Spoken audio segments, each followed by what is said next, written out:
ಮುಷಿಯವಾಣ ಮೋದಗಸ್ತ ಸಾಂಬರಕರ್ಣ ವಿಳಂಬಿತ ಶೂದ್ರ ವಾಮನ ರೂಪ ಮಹೇಶ್ವರಪುತ್ರ ವಿಘ್ನ Vinayaka ಪಾದನಮಸ್ತೆ. Jai Ganesha பாகிமாம், Sri Ganesha ரக்ஷமாம். Sri Bhagavathi YouTube channel நேயர்களுக்கு ஹரிஹர் சர்மாவின் பணிவான நமஸ்காரங்கள். அனைவருக்கும் சக்தி ஜோதிட குழுவின் சார்பாக தீபாவளி நல்வாழ்த்துக்கள். அனைவருக்கும் சக்தி ஜோதிட குழுவின் சார்பாக டாக்டர் ஹரிஹர் சர்மாவின் பணிவான நமஸ்காரங்கள். நம்ம பொறுத்தளவுக்கு ஒவ்வொரு மாத பலன்களும் தமிழ் மாத பலன்களும் வாக்கியப்படி பார்த்துக்கிட்டு வரோம். அதே போல் பார்த்தோம் அப்படின்னாக்க ஒவ்வொரு கிரக பயிற்சி பலன்களையும் பார்த்துக்கிட்டு வரோம். ராகு கேது பயிற்சி பலன், சனி பகவான் பலன், குரு பகவான் பலன், அதே போல் கடந்த காலகட்டங்களில் குரு அதிசாரம், குரு வக்ரம், இதே மாதிரி ஒவ்வொரு பலன்களும் நம்ம பார்த்துட்டு வரோம். அந்த அடிப்படையில் நாம் இப்போ பார்க்க போகிறது விசு வாச வருஷம் ஐப்பசி மாத பலன்களை பார்க்க போகிறோம். ஐப்பசி அப்படின்னாலே என்ன அப்படின்னாக்க சூரியன் இருக்கிற இடம் அப்படின்றது கன்னியில் இருக்கார். கன்னியில் சூரியன் நீச்சமடைகிறாரு. இப்போ காலபுருஷ தத்துவத்தின்படி ஒவ்வொரு கிரகங்களும் கோல்சாரப்படி எங்கெங்கே இருக்காங்கன்னு பார்ப்போமா? காலபுருஷ தத்துவத்தின்படி 4வது ராசியான கர்க்கடகத்தில் குரு பகவான் வக்ரகதியில் இருக்கார். அந்த இடத்துல குரு உச்சம் பெற்றிருக்காரு. உச்சம் பெற்றிருந்து அவருடைய நட்சத்திரமான புனர்பூசத்தில் இருக்கார்.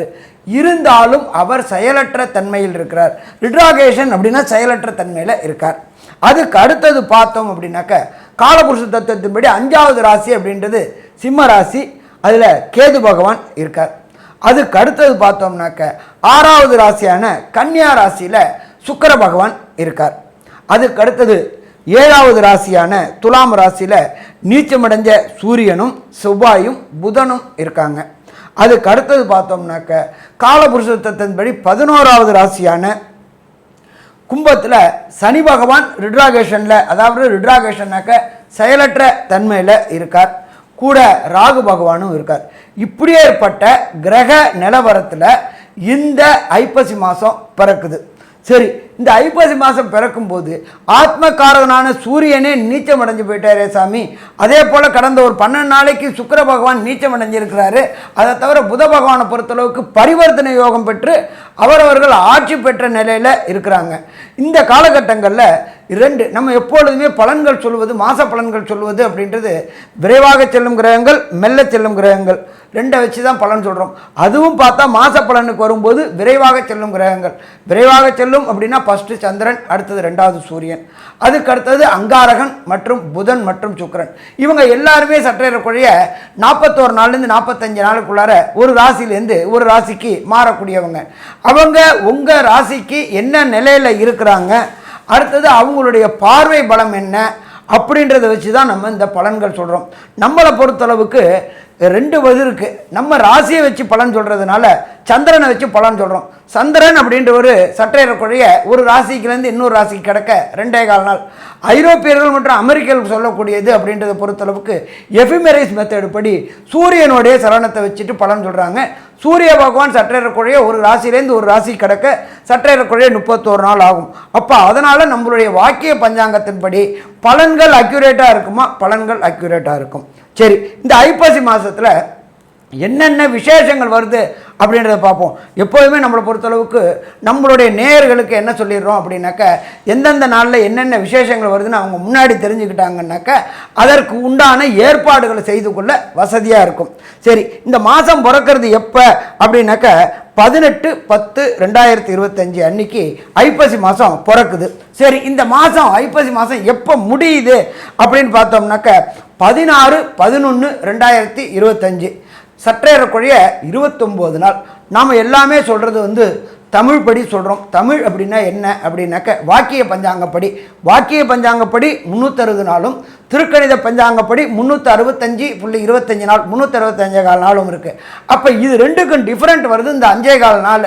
அந்த 5.25 நாள் டிஃப்ரெண்ட் ஆகும்போது திருக்கணிதத்துக்கும் வாக்கியத்துக்கும் டிஃப்ரெண்ட் வருமா? திருக்கணிதத்துக்கும் வாக்கியத்துக்கும் டிஃப்ரெண்ட் வரும். திருக்கணிதம் அப்படின்றது திருத்தப்பட்ட கணிதம். இந்த திருத்தப்பட்ட கணிதம் அப்படின்றத பொறுத்தளவுக்கு based on ISRO and based on NASA.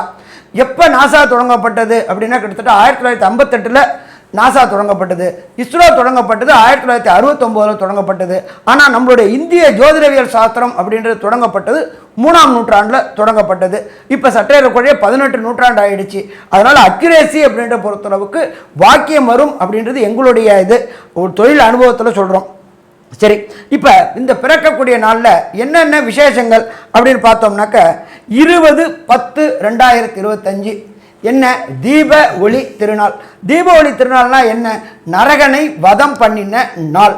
அப்போ தீப ஒளி திருநாள் 20/10/2025. அதுக்கு அடுத்தது பார்த்தோம்னாக்க அதுக்கு அடுத்த நாளே அமாவாசை வந்துடுது. எப்பொழுதுமே பொறுத்தளவுக்கு தீபாவளிக்கு அடுத்த நாள் வரும், ஒரு சில காலகட்டங்கள் முன்னாடி வரும். 21/10/2025 அமாவாசை. அன்றைக்கே லக்ஷ்மி பூஜை பண்ணுவாங்க. எப்போ லக்ஷ்மி பூஜை அப்படின்னாக்க நம்மளுடைய ஐஸ்வர்யங்கள் வந்த ஐஸ்வர்யங்கள் தங்கணும், தங்கன ஐஸ்வர்யம் எக்காரத்தை கொண்டும் அபவாத காரியங்களுக்கு போகாமல் இருக்கணும் அப்படின்றதுக்கு பண்ணுறது லக்ஷ்மி பூஜை அல்லது லக்ஷ்மி குபேர பூஜை அப்படின்னு சொல்கிறோம். அதுக்கு அடுத்தது சூரனை வதம் பண்ணிய நாள். எம்பெருமான் முருகப்பெருமான் சூரனை வதம் பண்ணிய நாள் எப்போ அப்படின்னாக்க 27/10/2025. அதுதான் கந்த சஷ்டி. அதுக்கு அடுத்தது பார்த்தோம்னாக்க 28/10/2025. சாமி, நானும் கொடுத்த வாடகை வீட்டிலே இருக்கிறேன், நானும் ஒரு சொந்த இடம் வாங்கி வீடு கட்டுறதுக்கான யோகம் வருமா அப்படின்னு நினைக்கிறவங்களுக்கு இந்த ஐப்பசி மாதம் வாஸ்து நாள் வருது. என்னைக்கு வருது அப்படின்னாக்க 28/10/2025. அதுலேயும் பூஜை போடுறது உகந்த நேரம் அப்படின்றது கார்த்தால 6:55லேருந்து 8:25க்குள்ளார பூஜை போட்டோம் அப்படின்னாக்க அந்த பில்டிங் எந்த விதமான தடங்கல்களும் அரசாங்கத்தினாலேயோ பேங்க் லோன்னாலேயோ இயற்கை சீற்றங்கள்னாலேயோ எந்த தடையும் தாமதமும் இல்லாமல் வாஸ்து பகவானை நாம் குளிர வச்சுட்டோம் அப்படின்னா அவர் நமக்கு அருள் புரியும் பொழுது எந்த விதமான தடங்களும் தாமதமும் இல்லாமல் வீடு எடுத்து கட்டி முடிக்கிறவர்களும் அந்த வாஸ்து பகவான் இருக்கார். அப்போ அந்த பரம பவித்திரமான நாள் 28/10/2025. அதுக்கு அடுத்தது பார்த்தோம் அப்படின்னாக்க 5/11/2025. அந்த காலகட்டங்களில் பொறுத்தளவுக்கு கிராமத்தில் பொறுத்தளவுக்கு வயலில் நெல்லெல்லாம் அறுவடை பண்ணிவிட்டு அறுவடை பண்ண நெல்லை எல்லாத்தையுமே மக்கள் விற்றுவிட்டு இதுக்கு மட்டும் வச்சுப்பாங்க, அடுத்த பயிர் பண்ணுறதுக்கு மட்டும் விதை நெல் வச்சுருப்பாங்க. அந்த காலகட்டங்களில் ஏழை எளிய மக்கள் அந்த விவசாயம் செல்ல மக்கள் பாதிக்கப்படக்கூடாது அப்படின்றதுனால தஞ்சாவூர் பெருவுடையார் கோயிலில் அண்ணா அபிஷேகம் அப்படின்னாக்க சாதத்தை வடித்து அதை அபிஷேகமாக பண்ணி வரக்கூடிய பக்தர்களுடைய பசி போக்குறது. நம்மளுடைய ஹிந்து தர்மத்தில் எப்பொழுதுமே என்ன பண்ணுவாங்க அப்படின்னாக்க ஆடி மாதம்னா கூழ் காய்ச்சி ஊற்றுறது, ஐப்பசி மாதம்னாக்க அன்னாபிஷேகம், இதே மாதிரி ஒவ்வொருத்தரையும் நம்மளுடைய மக்களை கருத்திலே கொண்டு தான் நம்மளோட இந்து சமுதாயத்தில் ஒவ்வொரு பண்டிகையும் வருது. அப்படியே ஒரு பண்டிகை அப்படின்றது 5/11/2025 அன்னாபிஷேகம். அந்த பௌர்ணமி பேர் ஐப்பசி பௌர்ணமி. ஐப்பசியில் பார்த்தோம் அப்படின்னாக்க சூரிய பகவான் இருக்கிறது துலாத்தில் இருப்பார், சந்திர பகவான் இருக்கிறது மேஷத்தில் இருப்பார். மேஷம் அப்படின்றது ரிஷபத்தில் சந்திரன் உச்சம் பெறக்கூடிய காலகட்டங்கள். அப்போ இந்த காலகட்டங்கள் அப்படின்றது பௌர்ணமி. இந்த ஐப்பசி பௌர்ணமி அவ்வளோ ஒரு விசேஷமானது. இப்படியே ஏற்பட்ட இவ்வளோ மிகச் சிறப்பான நாட்களோட இந்த ஐப்பசி மாதம் 18/10/2025 16/11/2025 வரையிலும் 29 நாள் கிட்டத்தட்ட இருக்குது. இதில் ஒவ்வொரு ராசிக்கும் என்னென்ன பலன்கள் தருவார்ன்றதை பார்ப்போமா? அன்பார்ந்த கன்னியா ராசி அன்பர்களே, கன்னி அப்படின்னாலே புதன். அங்கே புத பகவான் ஆட்சி உச்சம் மூலத்திரிகோணம் பெற்றிருக்கார். எப்பொழுதுமே ஜோதிட சாஸ்திரத்தில் சொல்லியிருக்கிறதுல கன்னியா ராசியில் பொறுத்தளவுக்கு புதனை தவிர மற்ற கிரகங்கள் பெரிய அளவுக்கு செயல்பாடு இருக்காது அப்படின்றது ஜோதிட சாஸ்திரம். பெரிய அளவுக்கு தான் செயல்பாடு உண்டு, பெரிய அளவுக்கு செயல்பாடு இருக்காது அப்படின்னு பேர். அப்படியேற்பட்ட கன்னியா ராசியில் இந்த ஐப்பசி மாதத்தில் புத பகவானும் சுக்கிர பகவானும் பரிவர்த்தனை யோகம் பெற்றிருக்கிறாங்க. இந்த பரிவர்த்தனை மூலியமாக 2 கிரகங்களும் அவரவங்களோட வீட்டில் ஆட்சி பெறுவதற்கு சமானம். அப்போ புதனை பொறுத்தளவுக்கு கன்னியில் ஆட்சி உச்சம் மூலத்திரிகோணம் பெறுவதற்கு சமானம். 2ஆம் இடமான குடும்பஸ்தானத்தில் சுக்கிர பகவானும் நீச்சமடைஞ்ச சூரிய பகவானும் அங்காரகனும் இருக்காங்க. நீண்ட நாட்களாக கன்னியா ராசியை சேர்ந்த அன்பர்களுக்கு திருமண வாழ்க்கை கிடைக்கவே இல்லை அப்படின்னு நினைக்கக்கூடிய கன்னியா ராசி அன்பர்களுக்கு திருமண வாழ்க்கை கைகூடக்கூடிய காலகட்டம். என்ன சாமி, 2 சூரியன் நீச்சமடைஞ்சிருக்காரு, ஆனால் நீச்சமடைஞ்ச சூரியன் கூட ஆட்சி பெற்ற சுக்கிரன் இருக்கார். இதில் சுக்கிரன் கலத்தர காரகன். அப்போ இங்கே பார்த்தோம்னாக்க குரு அப்படின்றத பொறுத்தளவுக்கு 7ஆம் இடத்து அதிபதி, அவர் பொறுத்தளவுக்கு புத்திரக்காரகன். அவரும் உங்கள் ராசிக்கு 11ல் ஆட்சி பெற்று உச்சம் பெற்று புனர்பூச நட்சத்திரத்தில் இருக்கார். அவருடைய விசேஷ பார்வையான 9ஆம் பார்வை உங்களுடைய ராசியை 7ஆம் இடத்துல பார்க்குறாரு. அப்போ களத்திரக்காரனோட தொடர்பும் வந்துடுது, களத்திர ஸ்தானாதிபதியான குருவும் தொடர்பு வந்துடுது. எல்லாரும் என்ன கேட்பாங்க, சாமி என் பொண்ணுக்கு என் பையனுக்கு குருபலம் வந்துருச்சா அப்படின்னு கேட்கக்கூடிய காலகட்டங்கள் இந்த ஐப்பசி மாதம். புரட்டாசி புரட்டாசியில் பொறுத்தளவுக்கு ஜோதிஷம் பெரிய அளவுக்கு பார்க்க மாட்டாங்க. திருமணத்துக்கு பொருத்தம் பார்த்தாலும் அதை ஐப்பசியில் தான் இம்ப்ளிமெண்ட் பண்ணுவாங்க. அப்படி ஏற்பட்ட ஐப்பசி வந்துருச்சு, வீட்டில் கெட்டி மேலே ஓசை கேட்கக்கூடிய வாய்ப்புகள் உண்டா? 100% உண்டு. இதை தவிர பார்த்தோம்னாக்க சூரியன், செவ்வாய், சுக்கிரன் இந்த 3 கிரகங்களுமே மருத்துவ தொடர்புடைய கிரகங்கள் அப்படின்னு சொல்லியிருக்கிறோம். அதே போல் சனி பகவானும் மருத்துவ தொடர்புடைய கிரகங்கள் அப்படின்றது ஜோதிஷ சாஸ்திரத்தில் சொல்லியிருக்கிறது. இந்த கன்னியா ராசியை சேர்ந்த அன்பர்கள் மருத்துவ படிப்புனா MBBS MD மட்டும் மருத்துவ படிப்பு கிடையாது. மருத்துவ படிப்பு ஓரியன்டாக 26 கோர்ஸுகளுக்கு இருக்குது. அந்த மருத்துவ படிப்புகளுக்கு முயற்சி செய்யக்கூடிய கன்னியா ராசி என்பவர்களுக்கு சூரியன், செவ்வாய், சனி பகவான் 6ல் இருக்கார். 6ல் இருக்கிற வக்ரம் பெற்று இருக்கார். அப்போ முயற்சி பண்ணக்கூடிய MBBS MD மருத்துவம் தொடர் 26 தொழிலுக்கு முயற்சி செய்யக்கூடிய கன்னியா ராசி என்பவர்களுக்கு அங்கே பார்த்தோம்னாக்க புதனும் சூரியனும் சேர்ந்து இருக்கிறதுக்கு உண்டான காலகட்டங்களில் புத ஆதித்ய யோகமும் பெறுது. அப்போ மருத்துவம் தொடர்புடைய முயற்சி பண்ணக்கூடியவங்களுக்கு மருத்துவ சேவை பணி செய்யக்கூடிய வாய்ப்புகளும் உண்டு. சரி, நம்ம எப்போதுமே மாத பலன்கள் சொல்லக்கூடியது அப்படின்றது சூரியன், அங்காரகன், சுக்கிரன், புதன். இப்போ இந்த சுக்கிரனும் புத பகவானும் என்னென்ன நற்பலன்களை கொடுப்பாங்க, என்னென்ன தீய பலன்களை கொடுப்பாங்க அப்படின்றது நம்மளோட அஸ்ட்ரோ KS ஐயங்காரவங்க சொல்லுவாங்க. ஐயா, அற்புதமாக சொன்னீங்க. அதாவது முதல் விஷயம் என்ன அப்படின்னா, இந்த கன்னியா ராசிக்காரர்களுக்கு 10ஆம் இடத்துல இருந்த குரு 11ஆம் இடத்துல இருக்கார். அதுவே மிகப்பெரிய விசேஷம். 11ஆம் இடத்துல அதிசாரத்தில் இருந்தாலும் உங்களுக்கு ஒரு மிகப்பெரிய ஏற்றத்தை கொடுக்கக்கூடிய காலகட்டமாக அமையப்போகிறது. தொழிலில் பார்த்தோம்னா பெரிய ஏற்றம் கிடைக்கக்கூடிய வாய்ப்புகள் உண்டு.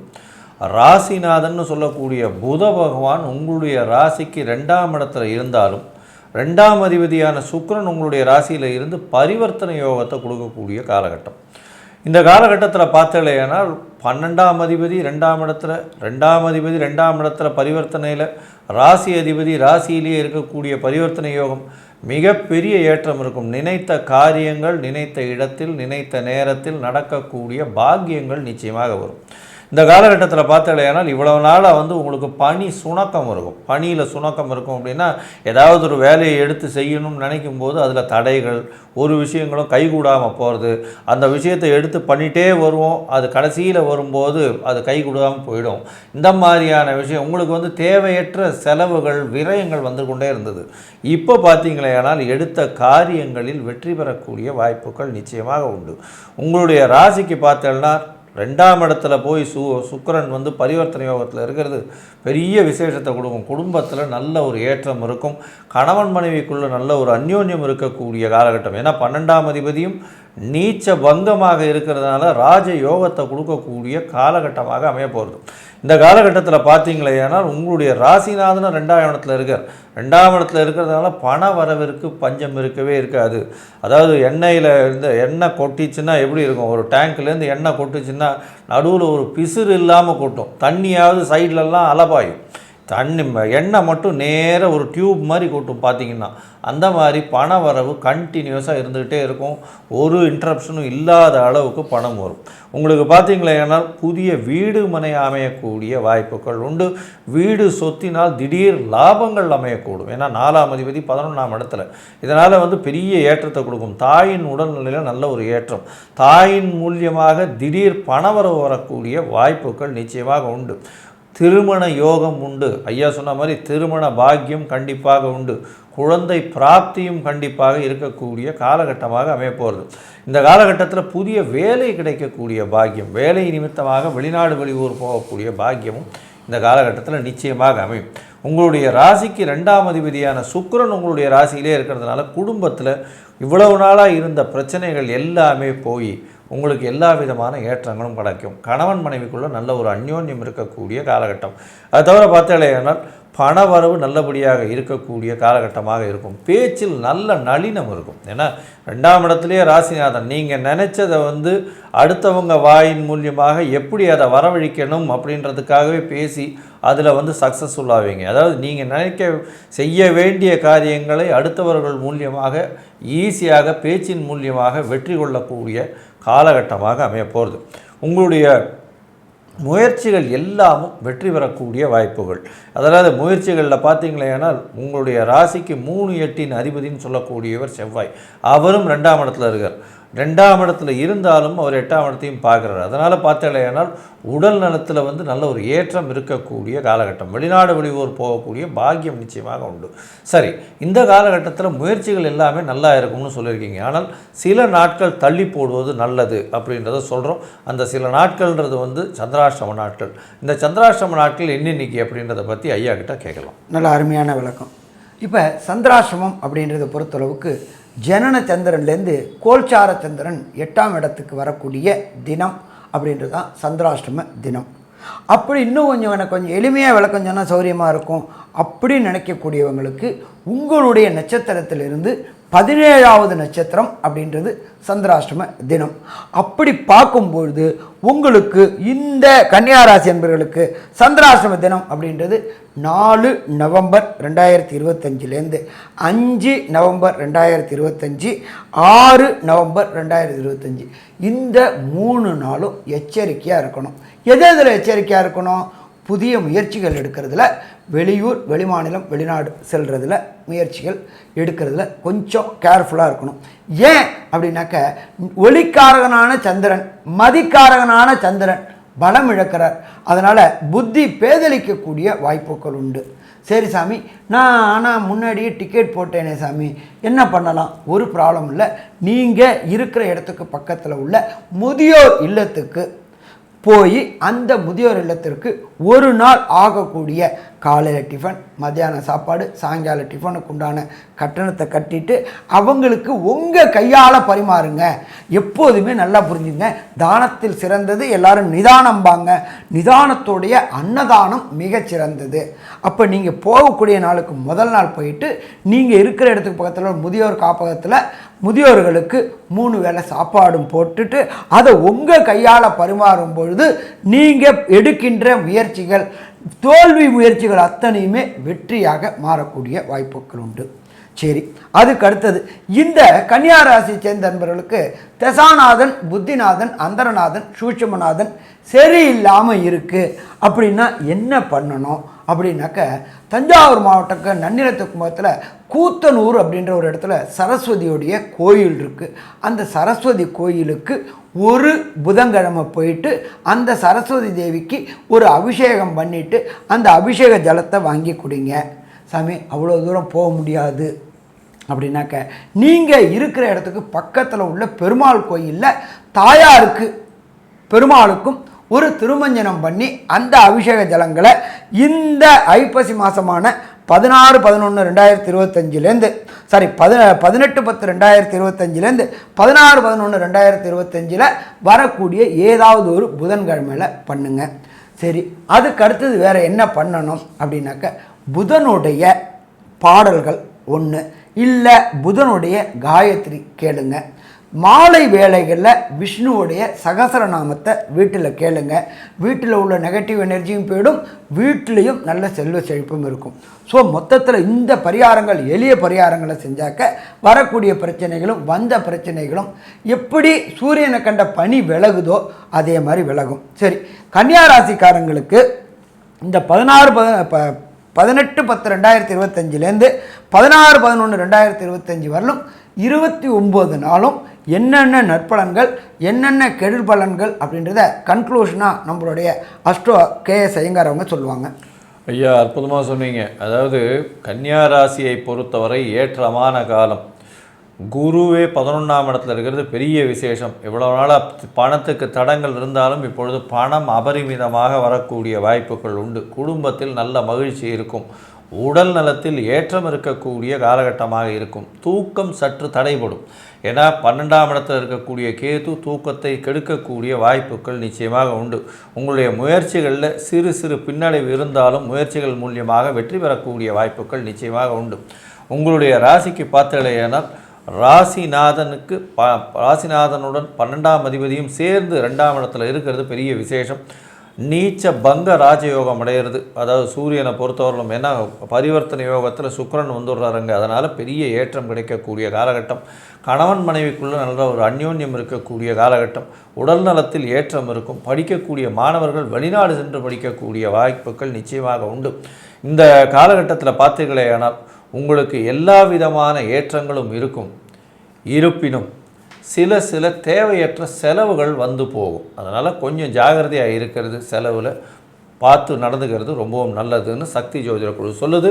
உங்களுக்கு 95 விழுக்காடு இந்த மாதம் பெரிய மாற்றம் ஏற்படுத்தும் அப்படின்னு சொல்லுங்கள். ஸ்ரீ பகவதி யூடியூப் சேனல் பார்த்த அன்பர்களுக்கு நன்றி.